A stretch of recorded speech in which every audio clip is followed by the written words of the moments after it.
Yo, what's going on, guys? Welcome back to another video on the turbo builds. We are going to be getting tensioner cover installed today, and we are also getting the oil pressure sender to the turbo installed. So that's going to be at the back of the block there for the oil pressure sensor location, right under the VTEC spool valve. Get those done. I'm going to start picking away at it, try to record what I can. I am going to start with that tensioner cover, and we'll get the drain line ran through, so we'll go from there. Alrighty, we're working away. I have the, don't know if you can see it, but I have the timing cover partially installed. Did go ahead and pulled out the oil pressure sensor. Might be able to, no, you're not going to see it, but I have the sensor out over here.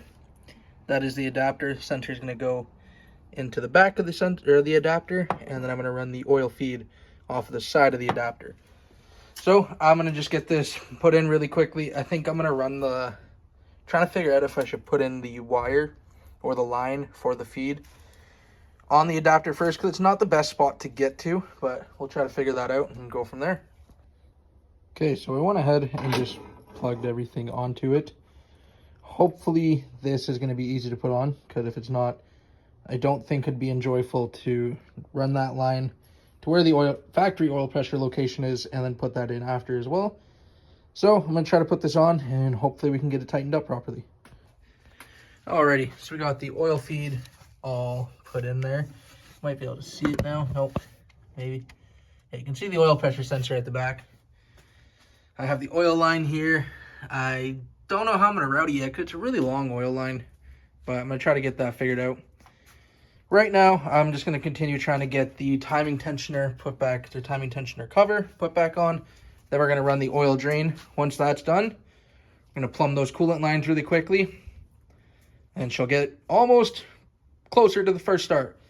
Once we get that done, get the full exhaust put on, wire in the boost controller, swap out the map sensor. But that'll be for the next video. Let's just get this drain put on, and that'll be it for this video. Okay, so a little progress update. I have intake manifold line plugged, made a T-fitting, and I have the boost controller, or the blow-off valve line teed in. I still kept the factory vacuum line running from the brake booster. I have the oil line hooked up, still trying to figure out what to do with there. Just removed the serpentine belt, because I am going to pull off the crank pulley, just so I can reach the bolts on that tensioner cover, because I was only able to really tighten the two of them, and I want to have all three of them tightened properly. So, just giving you the update for where we're at. I'm going to get this crank pulley pulled off, then we'll get those bolts tightened. Alrighty, I managed to get every single bolt in there tightened up.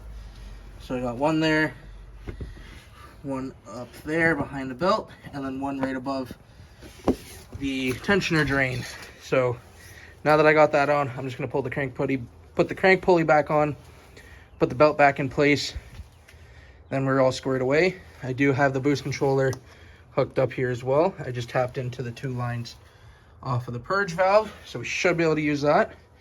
Once I get that put back in, I'm just going to get a wastegate line put on the bottom nipple of the wastegate.